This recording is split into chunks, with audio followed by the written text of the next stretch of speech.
জানাচ্ছি সর্বশেষ আপডেট বাংলা সংবাদে। শুরুতেই সংবাদ শিরোনাম।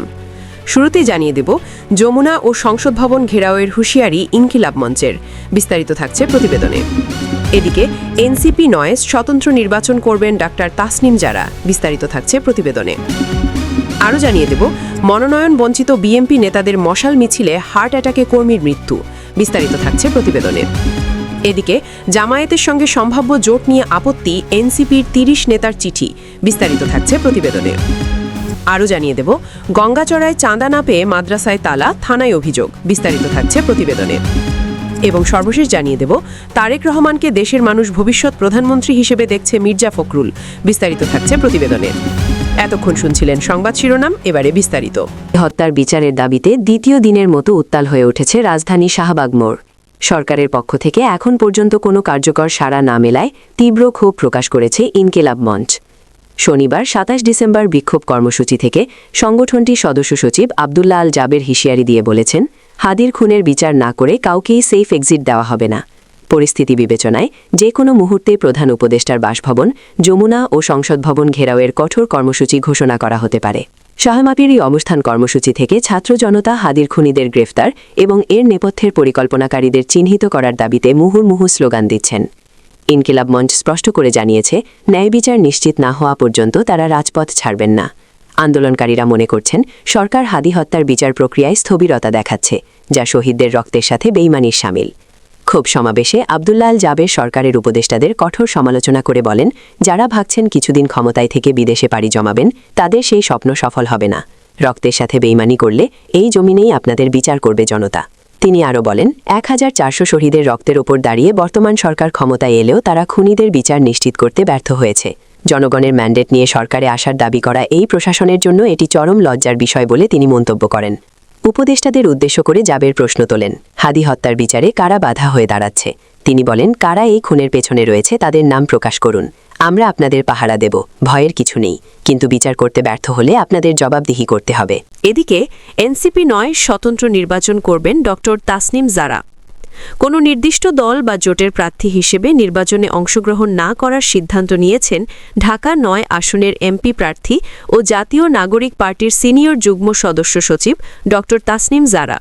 শনিবার ২৭ ডিসেম্বর নিজের ভেরিফাইড ফেসবুকে দেওয়া এক পোস্টে তিনি এই কথা জানান। পোস্টে তাসনিম জারা বলেন, প্রিয় খিলগাঁও, সবুজবাগ ও মুগদাবাসী, আমি আপনাদের ঘরের মেয়ে। খিলগাঁওয়ে আমার জন্ম ও বেড়ে ওঠা। আমার স্বপ্ন ছিল একটি রাজনৈতিক দলের প্ল্যাটফর্ম থেকে সংসদে গিয়ে আমার এলাকার মানুষের ও দেশের সেবা করা। তবে বাস্তবিক প্রেক্ষাপটের কারণে আমি কোনো নির্দিষ্ট দল বা জোটের প্রার্থী হিসেবে নির্বাচনে অংশগ্রহণ না করার সিদ্ধান্ত নিয়েছি। নিজের ওয়াদা রক্ষার কথা উল্লেখ করে এনসিপির এই নেত্রী বলেন, আমি আপনাদের এবং দেশের মানুষকে ওয়াদা করেছিলাম যে আপনাদের জন্য ও নতুন রাজনৈতিক সংস্কৃতি গড়ার জন্য আমি লড়ব।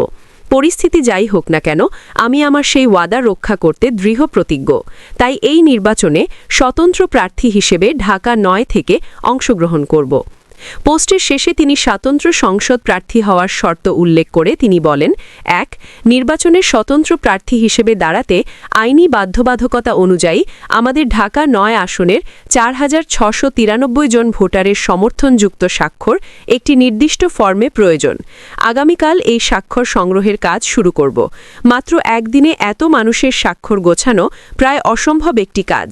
আরও জানিয়ে দেব, মনোনয়ন বঞ্চিত বিএনপি নেতাদের মশাল মিছিলে হার্ট অ্যাটাকে কর্মীর মৃত্যু।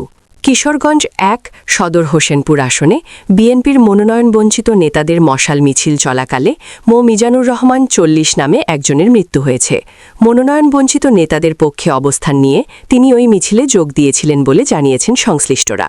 হার্ট অ্যাটাকে মিজানুর রহমানের মৃত্যু হয়েছে বলে চিকিৎসকের বরাতে জানিয়েছে পুলিশ। রাত ৮টার দিকে কিশোরগঞ্জ শহরের পুরাতন স্টেডিয়াম থেকে বের হওয়া মশাল মিছিলে এই ঘটনা ঘটে। মারা যাওয়া মিজানুর রহমান কিশোরগঞ্জ সদর উপজেলার মারিয়া ইউনিয়নের প্যারাভাঙা গ্রামের মো চান্দু মিয়ার ছেলে। কর্মসূচির অংশ হিসেবে দলের মনোনয়ন বঞ্চিত ৫ নেতার পক্ষ থেকে সম্মিলিতভাবে শুক্রবার রাতে পুরাতন স্টেডিয়াম থেকে একটি মশাল মিছিল বের করা হয়। মিছিল চলাকালে হঠাৎ অসুস্থ হয়ে পড়েন মিজানুর রহমান।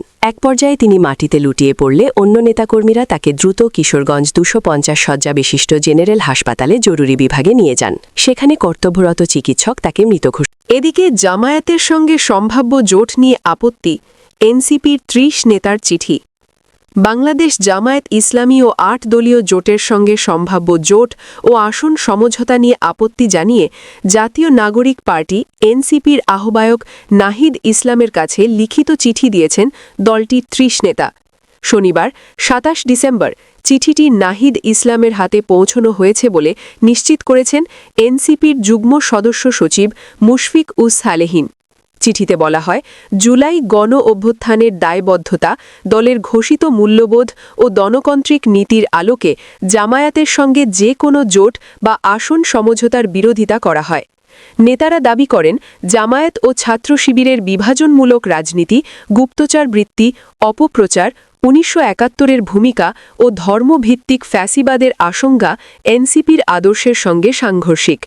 চিঠিতে উল্লেখ করা হয়, স্বাধীনতা বিরোধী শক্তির সঙ্গে জোট করলে দলের নৈতিক অবস্থান দুর্বল হবে এবং নতুন প্রজন্মসহ দলীয় সমর্থকদের মধ্যে বিভ্রান্তি ও অস্থাহীনতা তৈরি হবে। তারা মনে করিয়ে দেন, নাহিদ ইসলাম অতীতে ৩০০ আসনে স্বতন্ত্র প্রার্থী দেওয়ার ঘোষণা এবং গণতান্ত্রিক সংস্কার জোট গঠনের সিদ্ধান্তের কথা বলেছিলেন। মনোনয়ন বিক্রির পর অল্প আসনে জোটে যাওয়া জনগণের সঙ্গে প্রতারণা বলেও মন্তব্য করা হয়।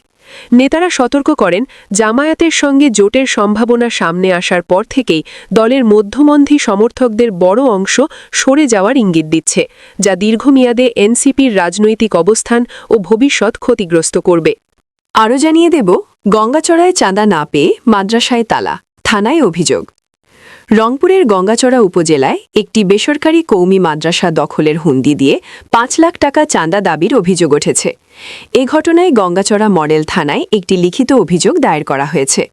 অভিযোগে ৯ জনের নাম উল্লেখ করা হয়েছে। পাশাপাশি অজ্ঞাতনামা আরও ৫-৬ জনকে আসামি করা হয়েছে। অভিযোগকারী লবুদা বেগম ৫৬ জানান, তার মেয়ে ও জামাই গঙ্গাচড়া উপজেলার মভমিকাশ এলাকায় নিজেদের ক্রয়কৃত জমিতে জান্নাতুল জুলফা আইডিয়াল ইসলামী একাডেমিক মাদ্রাসা প্রতিষ্ঠা করেছেন। চাকরির কারণে তারা ঢাকায় বসবাস করায় মাদ্রাসার সার্বিক তত্ত্বাবধানে ছিলেন জাকিরুল ইসলাম নামের এক ব্যক্তি। অভিযোগে বলা হয়, স্থানীয় কয়েকজন ব্যক্তি দীর্ঘদিন ধরে মাদ্রাসা পরিচালকের কাছে ৫ লাখ টাকা চাঁদা দাবি করে আসছিলেন। টাকা না দিলে মাদ্রাসা বন্ধ করে দেওয়ার এবং জমি দখল করার হুমকিও দেওয়া হয়। চাঁদা দিতে অস্বীকৃতি জানানোয় ৯ ডিসেম্বর মাদ্রাসায় ভাঙচুর ও মারধরের ঘটনা ঘটেছে বলে অভিযোগে উল্লেখ করা হয়েছে।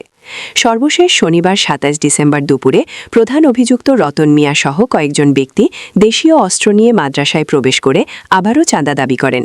টাকা দিতে অস্বীকৃতি জানালে মাদ্রাসা পরিচালককে প্রাণনাশের হুমকি দেওয়া হয়। এক পর্যায়ে মাদ্রাসার মূল ফটকে তালা লাগিয়ে দেওয়া হয়। এ সময় প্রকাশ্যে ভয়ভীতি প্রদর্শন করা হয় বলে অভিযোগে উল্লেখ করা হয়েছে।